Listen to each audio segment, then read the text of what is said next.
Talk to me, Paul. Oh, So, talk to you?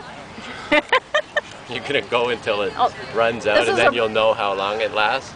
No, just talk to me about your new project. It's not that new. When did you bring the CD out? June 24th. It was a Tuesday, just like CDs are supposed to be released on a Tuesday. We arranged that all.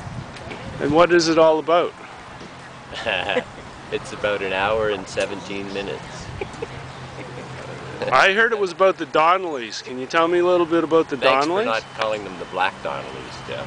Everybody calls them the Black Donnellys, and that sets up the bias. The Donnellys of Lucan.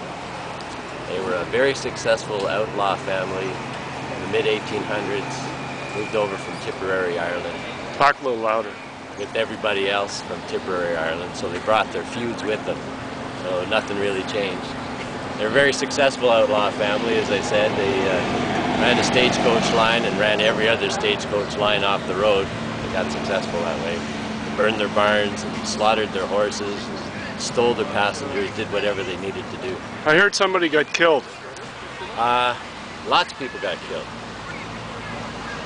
4 people died in a family home when the vigilantes couldn't take anymore.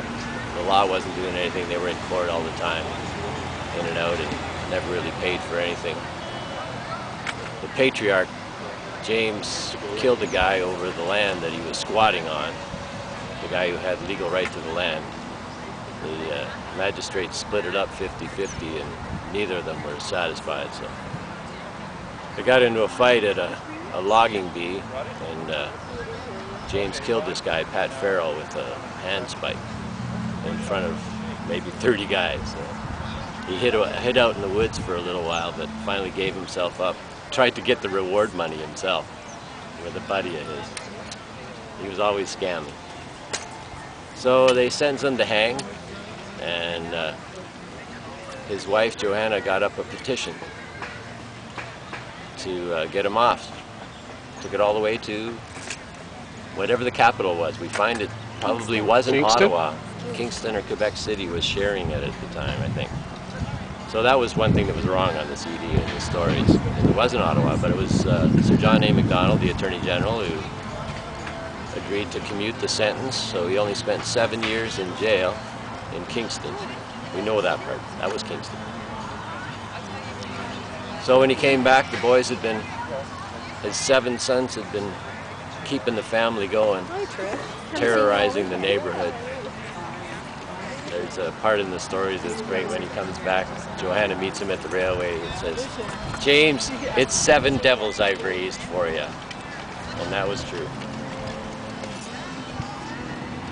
4 of them died February 4th, 1880. The vigilantes came in the middle of the night, woke them all up, handcuffed the one son, beat them probably to death before they were burned, but there's some question about that. Burned down the house with their bodies inside. And then went to another house and tried to kill Will, who was kind of the ringleader of the family.